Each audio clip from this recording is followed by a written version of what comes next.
Boa noite a todos que nos acompanham nesta live do Eixo Jornalismo. Eu sou Luiz Gustavo Santos, integro a equipe do Eixo, e este é um projeto de experimentação jornalística de alunos da Universidade Federal de Santa Maria.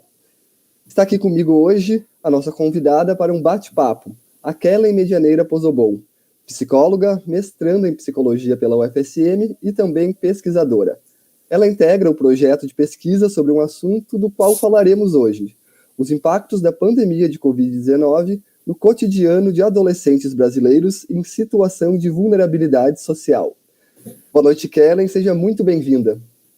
Boa noite, tudo bem? Tudo bem a todos. Muito obrigada pela oportunidade de estar falando aqui desse tão importante projeto. Quem acompanha nosso site e as nossas redes sociais, @Eixo Jornalismo, observa que a gente vem explorando alguns assuntos que envolvem o pós-pandemia. O nosso objetivo é entender o fenômeno da Covid-19 e quais as marcas deixadas na sociedade, quais os desafios ainda precisamos vencer e também lições aprendidas por diferentes setores sociais. E é claro que é um assunto central dessa discussão, não tem como não ser a psicologia. E hoje, mais especificamente, a Kellen vai falar sobre os impactos na vida dos jovens. A gente está um pouquinho atrasado na live, era para ter começado hoje, mas por problemas técnicos a gente atrasou, então a gente pede desculpa e agora então a gente vai começar oficialmente. Kellen, você integra, um grupo de pesquisa que está investigando os impactos da pandemia na vida de adolescentes em situação de vulnerabilidade social, como eu disse ali na introdução. A gente percebe que esse é um estudo bem amplo, que envolve todas as regiões do país. Eu gostaria de saber como foi essa articulação para o estudo acontecer e por que a psicologia se interessou em olhar para esse fenômeno. Bom, acho que a psicologia, acaba ratificando o seu compromisso ético, político, social, em relação a olhar para esse público, jovem, pensando nessa nova vivência, da pandemia, que impactou a vida de todos, esse projeto, de pesquisa, ele surge da UFSCar, é o professor Alex Pessoa, de São Paulo, que dentro de um grupo da Ampep, de estudo, acaba por conversar com outros pesquisadores de referência na área e construir esse projeto, Como tu falaste, esse projeto ele é multicêntrico, envolve várias regiões do país, envolve vários pesquisadores e a UFSM, como representante, desse projeto, tem a professora Jana Zap, e a gente realmente tenta identificar todos os atravessamentos, na vida dessa população em vulnerabilidade social. A pandemia vem aí para realmente contribuir, não é só um objeto de pesquisa, mas tentar entender essa nova realidade de sujeitos e, quem sabe, até propor políticas públicas, ações que visem dar conta, amenizar, todo esse impacto, ou parcialmente, não contribuir com tudo com esse impacto que a pandemia trouxe na vivência desses jovens. Perfeito, Kellen. Tu falou, que são várias instituições envolvidas. Aqui no Rio Grande do Sul, é só o UFSM? Tem mais alguma instituição além da UFSM? Tem a de Rio Grande também. E é desenvolvido na cidade lá? Sim. Ela se dá assim, são pesquisados, 5 grupos, de adolescentes, em todas essas regiões do país. Aqui em Santa Maria, a gente também está fazendo a coleta desses 5 grupos, sendo eles adolescentes, que estudam em escolas em regiões de vulnerabilidade social, escolas públicas, adolescentes que são institucionalizados, aí nós temos acolhimento institucional, medida protetiva, e temos adolescentes em privação de liberdade, Também nós temos adolescentes em situação de rua e adolescentes que cumprem medida socioeducativa, porém meio aberto, medida prestação de serviço à comunidade, esse perfil. É justamente sobre isso que eu ia fazer minha próxima pergunta, mas antes eu quero passar o recado para quem está nos acompanhando na live.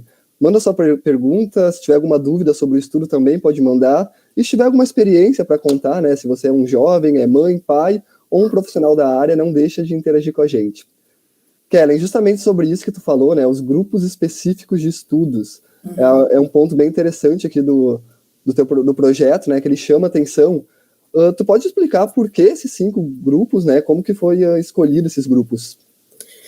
Bom, eles foram escolhidos justamente pela essa demanda, né, para essa questão do processo de vulnerabilidade, né, e aí a gente relaciona questões de pouco acesso ou nenhum acesso a políticas públicas, questões que identificam esses sujeitos como em risco, né, ou realmente em vulnerabilidade. Quando a gente fala em adolescentes situados em áreas, em escolas, né, de vulnerabilidade social, a gente fala de alto índice de violência, restrito acesso a políticas públicas, dentre outras questões. Quando a gente fala, né, por exemplo, em acolhimento institucional, a gente entende que os adolescentes que lá estão passaram por inúmeras fragilidades, de certa forma, falhas na rede de proteção, né, processos de vulnerabilidade que contribuíram para que eles estivessem nesse contexto.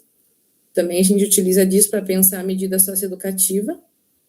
Também, né, se estende a questão da situação de rua e questões relacionadas à medida socioeducativa e meio aberta, né.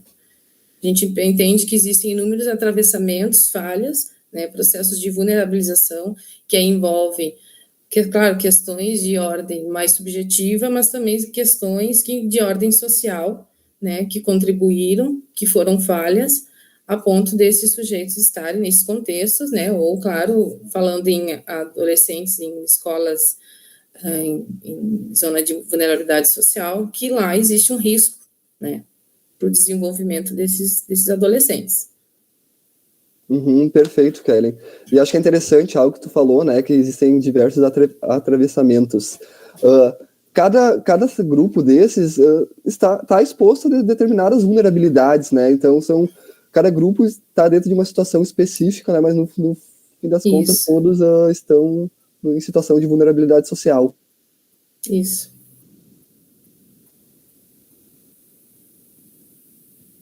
Quando a gente fala em questão de vulnerabilidade social, a gente tenta dar conta dessa sistêmica, dessa complexidade que atravessa as vivências do sujeito, que acabam, né, por contribuir de forma ao sujeito se colocar em risco e ter essas vivências, né, difíceis na sua vida, e que aí a gente precisa atentar a esses aspectos e ainda mais pensando na pandemia, né. Perfeito. E você chegar nesses grupos, assim, foram descartados outras situações? Foram escolhidas esses grupos especificamente por algum motivo, né? Claro, eles são grupos que estão em situação de vulnerabilidade. Mas por que esses em decorrência de outros, por exemplo? Eu acho que isso advém da própria realidade em relação às políticas públicas relacionadas à adolescência, né? Também advém da gente pensar a adolescência como uma fase de desenvolvimento muito importante, é uma fase que tem que ter investimentos de todas as ordens, políticas sociais, né, no macro sistema, no micro, no meso, né, e a questão dos públicos, situação de rua, é porque a gente, quando, né, acho que até muito bem da visão dos pesquisadores centrais, são nesses contextos que a gente identifica maiores processos de vulnerabilização que impactam realmente o desenvolvimento desses sujeitos, então precisa se atentar a este público, né? Perfeito, e acho que também tem um ponto muito interessante, né, que tu trouxe antes, que é a questão do estudo servir como embasamento para políticas públicas. Eu acho que esse é o papel da universidade também, né, trazer resultados para a sociedade, para conseguir aplicar, né, de forma efetiva no ambiente social, né, para isso que os pesquisadores trabalham todos os dias dentro das universidades, principalmente universidades públicas. Sim. A gente tem um compromisso, né, totalmente relevante de sair da academia, né, de ter essa produção, essa popularização e tentar, de certa forma, contribuir, né, para uma mudança efetiva, né, de pensar, agora falando em pandemia, a gente tem um fenômeno inédito, né, tanto que algumas das entrevistas eles trouxeram os adolescentes, eu nunca vivi isso, né, eu não sei, e eles realmente estão, né, antecipando um pouquinho diante de uma realidade que ainda o futuro é incerto, né, inclusive com receios de novas pandemias, vamos assim dizer, mas, e aí é o nosso papel de realmente tentar contribuir, né, a partir desse estudo com essas questões. Kellen, e falando do estudo, né, como que são feitas essas entrevistas? Vocês vão até esses adolescentes, são feitos por formulário, como é que funciona? Sim. Teve toda essa questão burocrática, né, do comitê de ética, passou por todas as universidades, né. No atual momento, a gente já encerrou a coleta de dados até o final de abril. Então, aí eu posso falar da coleta de dados realizada, né, pelos estudantes pesquisadores da universidade, né, daqui de Santa Maria. Então, foram apresentados os documentos burocráticos à instituição, foi apresentado o projeto. A partir daí, a gente passou a ter contato com a equipe técnica, por exemplo, das instituições, em relação à medida socioeducativa em meio aberto, as instituições que, de certa forma, auxiliassem nessa prestação, como, por exemplo, o CREAS, né? A gente foi acessando esses espaços, tentando identificar esses adolescentes, até porque um dos fatores de inclusão, por exemplo, seria esses adolescentes estarem nesses contextos, tendo essas vivências, de março de 2021 a dezembro de 2022. A partir daí, então, a gente ia contatando os adolescentes, pensando sempre, né, ratificando o interesse deles em participar, pensando nessa questão do protagonismo juvenil, né, de fazer um estudo realmente a partir de uma fala, né, das vivências deles, e aí, né, a gente entrou em contato com eles, na instituição de privação de liberdade, a gente agendou, né, com a equipe técnica e tudo mais, e aí fizemos as entrevistas com data, horário marcado e tudo mais. Nas outras instituições, por exemplo, a gente teve mais acesso direto ao adolescente, né, acolhimento institucional e medida socioeducativa em meio aberto, situação de rua, no caso, iria até fazer a busca na rua, né, nos locais onde a gente identificou que estariam alguns adolescentes ali. E aí, a partir daí, a gente fazia esse primeiro diálogo, apresentava o projeto, né, explicava do que ele se tratava, apresentava, claro, os documentos, né, de assentimento livre esclarecido, né, essas questões mais burocráticas, éticas, e aí a gente fazia a coleta de dados. A coleta de dados são 4 instrumentos. Um instrumento, né, de avaliação de avaliação de coleta sociodemográfica, idade, gênero, né, nome, essas questões. O outro instrumento faz referência às informações, né, um questionário relacionado às informações que eles tiveram sobre a pandemia e questões, você se vacinou, né, como você soube da pandemia, questões de ordem, assim, de informação, quais as informações que eles tinham sobre a pandemia, a vacina eficaz, o seu entendimento, quais são os sintomas da Covid, né.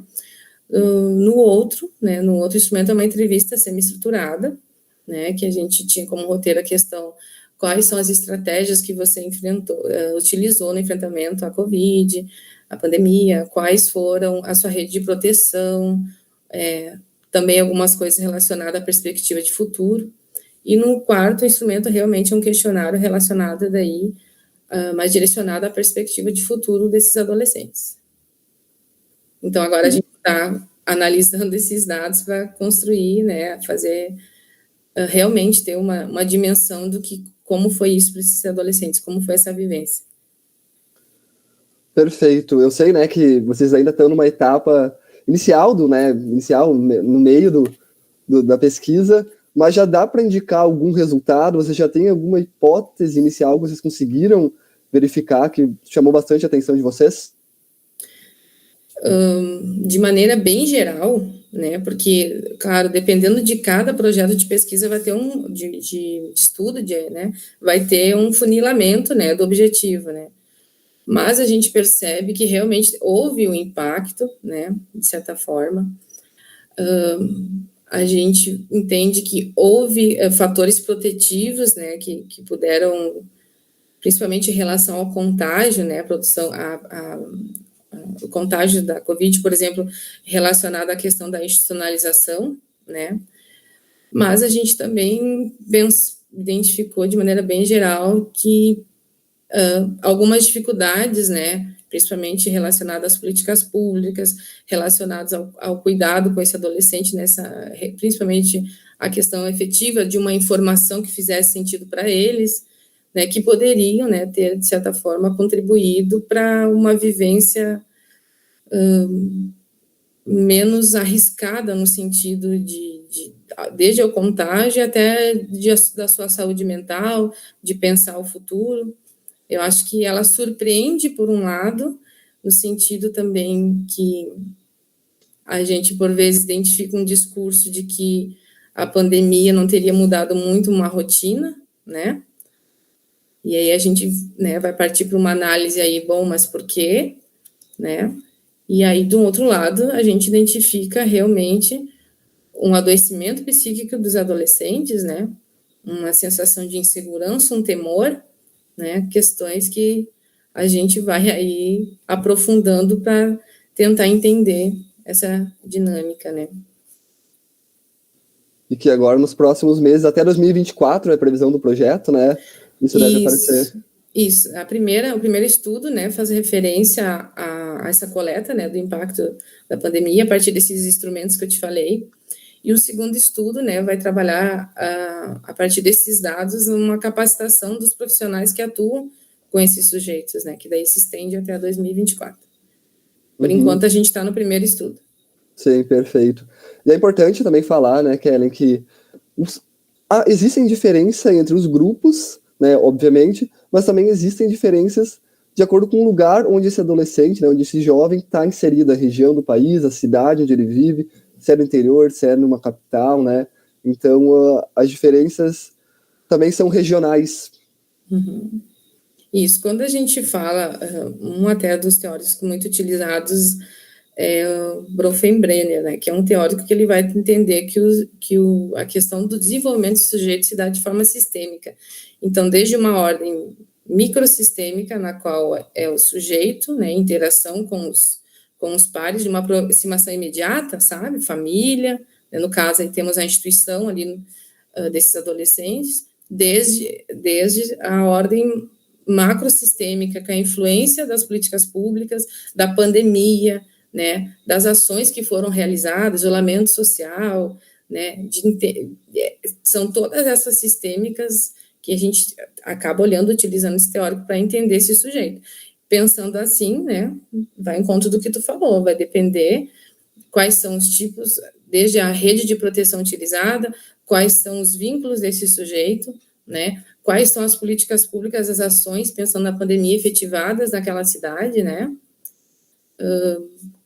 desde a ordem do município em relação ao que foi projetado, ao Estado, desde do entendimento nacional, né, de como foi vista a pandemia, né, pelos gestores, pelas pessoas, pelo sistema protetivo, e, claro, obviamente, aqui eu foco como foi vista pelo sujeito.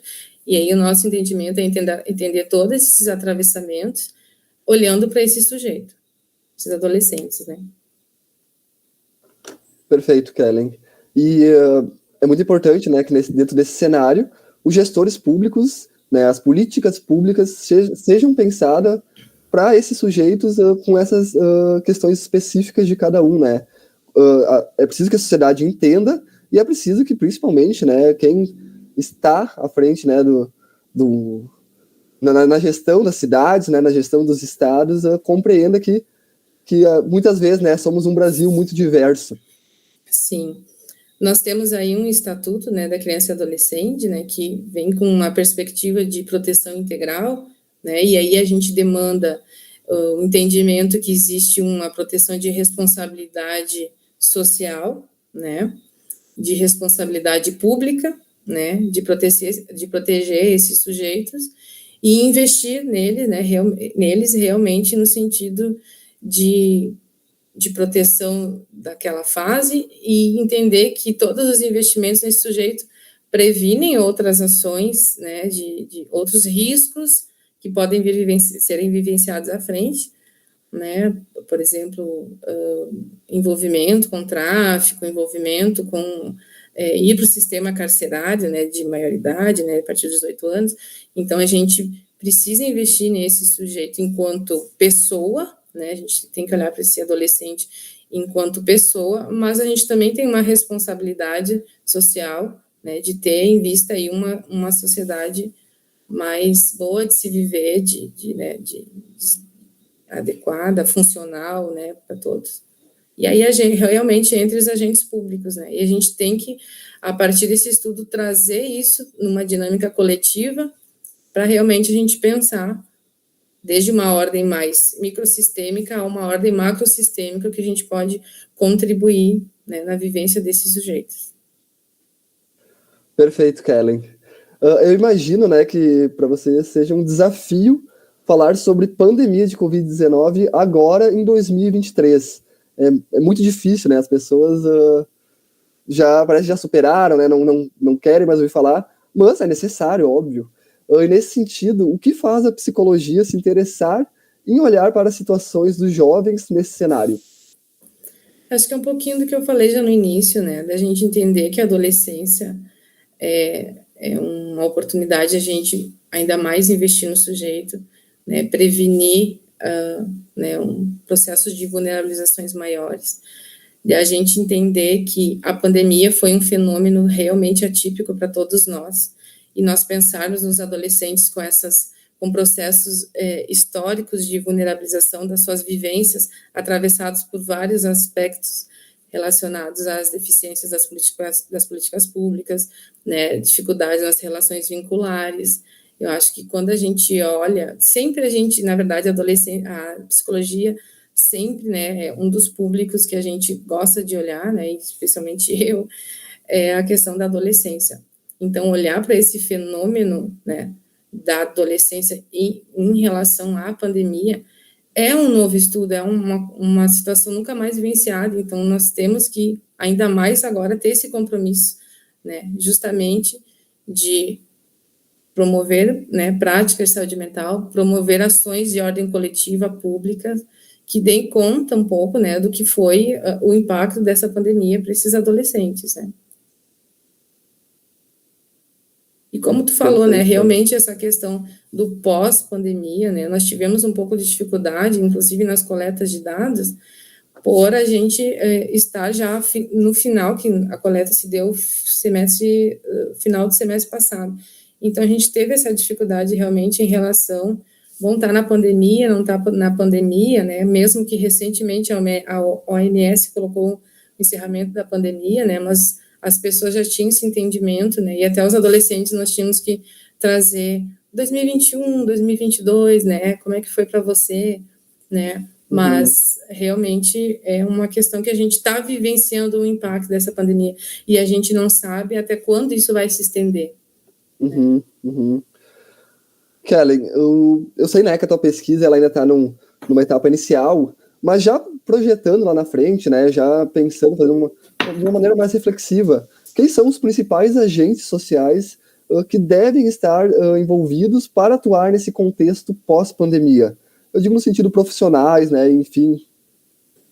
Eu acho, assim, que a gente, se tu olhar de uma ordem microsistêmica, talvez seriam os profissionais de cuidado imediato, né? Assistentes sociais, psicólogos, educadores, aí depende do contexto, se for dentro, falando do CASE, os monitores, né? Por isso, né, vem ao encontro esse segundo estudo para contribuir para essa formação desses profissionais junto ao atendimento deste público. Pensando numa ordem maior, né, macrosistêmica, trazer, como eu te falei, esse estudo aos agentes públicos, porque o cuidado, né, a prevenção a esses processos de risco, ele se dá nessa sistêmica, desde o micro ao macro. Então, trazer como foi essa vivência, né, e, claro, como propõe o segundo estudo, acompanhar esses profissionais, né, fazer essa capacitação com os profissionais de cuidado imediato. Mas a gente sabe que o cuidado e a prevenção demanda, né, outros agentes, né, a rede de apoio, profissionais da rede de proteção, CREAS, CRAS, rede de saúde. Então, realmente, são vários profissionais, né, que agora têm esse olhar, devem ter esse olhar, né, sobre esses adolescentes, também essas crianças, esses adultos, né, de uma forma mais ampla, passaram, né, por essa difícil vivência que foi a pandemia. Perfeito. Eu já estou louco para saber, né, os resultados desse segundo estudo. Acho que a gente já tem que marcar aqui no Eixo Jornalismo uma segunda live quando sair alguma coisa. À disposição. Seria importante a gente, de forma um pouco mais centralizada, né, mais concreta, a gente depois trazer para vocês, assim, que de fato, qual foi a análise que a gente fez, né, o quão a gente pode contribuir, a gente enquanto pesquisador, mas no sentido de realmente conhecimento estar popularizado, ser levado às pessoas, né, de ordem individual, né, pessoas do cotidiano, a realmente outros profissionais e gestores, como tu vem falando, né, que têm poder de decisão, né, e que podem realmente contribuir para políticas públicas novas ou ações, né, que auxiliem esses adolescentes realmente a superar essa vivência da pandemia, encontrando estratégias de cuidado e mesmo de prevenção. Uhum. Kellen, e se a gente enfrentasse uma nova pandemia hoje? Esses profissionais que tu citou e a área da psicologia estaria melhor preparados para lidar com os impactos na vida desses adolescentes? Melhor, eu acho assim, por ter uma vivência prévia, acho que os contextos já identificam muitas questões, por exemplo, o isolamento trouxe, né, isso não só uma questão que a gente identificou na pesquisa, mas tu vê na literatura, já alguns escritos relacionados ao adoecimento psíquico, por exemplo. Então, eu acho que pensar, né, que pode ter algumas ações que poderiam auxiliar, né, a ser menos impactante, sim. Mas agora, condições, eu não saberia te dizer, né, porque, como eu te falei... É difícil, né? Porque quando a gente fala, nesses contextos, quando a gente fala de vulnerabilidade social, é isso que eu te falei. Existem vários agentes, vários fatores que influenciam, né, por mais que tenha uma ordem subjetiva, né, do sujeito, né, da sua história de vida, as estratégias de enfrentamento, o que é ofertado para esse sujeito, no sentido de tentar dar conta ou, né, de uma nova vivência, são importantes, né? Mas daí a gente dizer que teria condições de... Não posso arriscar dizer isso. O que eu posso te dizer que até então, que foi identificado que os serviços não estavam preparados. Olha, isso já é um indício, né, de algo. Né, mas destaca-se, né, que como eu te falei, não existe um aprofundamento, mas de forma bem rasa, destaca-se que alguns dados problematizam, né, que já vinham alguns sistemas com déficit no cuidado, né? Aí ressaltou-se alguns déficits nesse cuidado com esse público. Talvez se venha uma nova... tomara que não venha, né? Mas vindo uma nova pandemia, se pensar em novas estratégias de cuidado, talvez amenizem, né? Com certeza. Com certeza, Kellen. E era justamente isso que eu ia falar, né? Se é difícil projetar como seria, não é tão difícil de se pensar que existem coisas que precisam ser melhoradas, né? Existem caminhos para se melhorar, como políticas públicas, né? Essenciais, né? Que funcionem de fato e serviços, né? Que olhem para esses adolescentes. Principalmente num caráter preventivo, sabe? A gente pensar ações, né, para esses sujeitos desde a sua infância, desde o apoio às questões familiares, né, desde o fortalecimento dos serviços de cuidado a essa população, porque, na verdade, o que se pretende como é que eu posso dizer? O que se pretende, mesmo que existem riscos, não necessariamente o sujeito ele está fadado a alguns processos de maior gravidade, por exemplo, encaminhamento ao CASE, entende? E pode ter uma rede protetiva que cuide dessa família, que cuide desse sujeito, mas a rede não somente enquanto profissionais que estão ali disponíveis, mas que têm condições de prestar esse cuidado. Né? Que políticas públicas de acesso à moradia, habitação, uma educação de qualidade, né? Realmente consigam se fortalecer de modo, inclusive, a ser preventiva para esses processos de vulnerabilização. Perfeito, Kellen.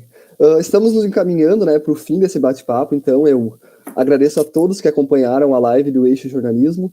A gente conversou com a psicóloga e pesquisadora Kellen Medianeira Pozzobon sobre os impactos da pandemia de Covid-19 na vida de adolescentes em situação de vulnerabilidade social. Obrigado, Kellen, por dividir essa conversa conosco, essa parte do teu trabalho, né, e também as tuas percepções da psicologia sobre esse assunto que é tão importante. Foi um bate-papo muito legal. Obrigado. Eu que agradeço a oportunidade. Até a próxima. A gente